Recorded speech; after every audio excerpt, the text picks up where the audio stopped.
सर्वांना सस्नेह जय जिजाऊ रामकृष्ण हरी, जय बळीराजा, जय भारत, जय संविधान।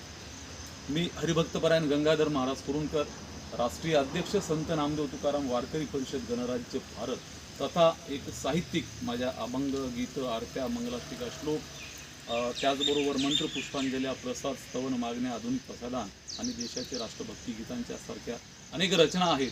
सज्जनो, आज या ठिकाणी राष्ट्रमाता राजमाता जिजाऊ साहेब यांचं हे जन्मस्थळ असलेलं मातृतीर्थ सिंदखेड राजा येथील जिजाऊ सृष्टीवरून आपल्याशी मी बोलत आहे।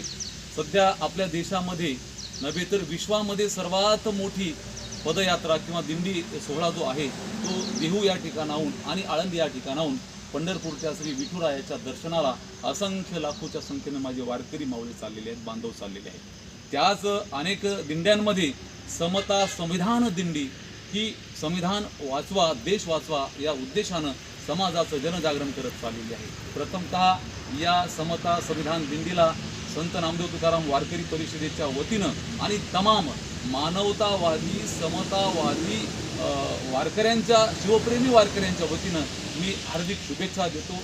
आणि या ठिकाणी असं सांगू इच्छितो, जगद्गुरू तुकाराम महाराजांनी सांगितलेलं आहे की यारे यारे लहान थोर याती भलत्या नारी नर।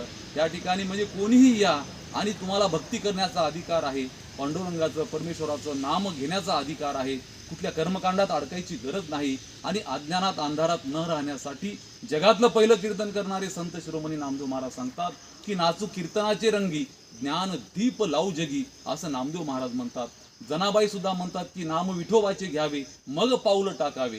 संत सेना महाराज म्हणतात घेता नाम विठोबाचे पर्वत जळती पापाचे। असे असंख्य संदर्भ दाखले किंवा माऊली सुद्धा म्हणतात की माझी मनीची आवडी पंढरपुरास नेन गुढी। संत चोखोबाराय सांगतात की टाळी वाजवावी गुढी उभारावी वाटती चालावी पंढरीची। अशी वाट चालणारे असंख्य वारकरी, असंख्य दिंड्या आणि त्यामध्ये विशेष म्हणजे समता संविधान दिंडी त्यासोबत चाललेली आहे।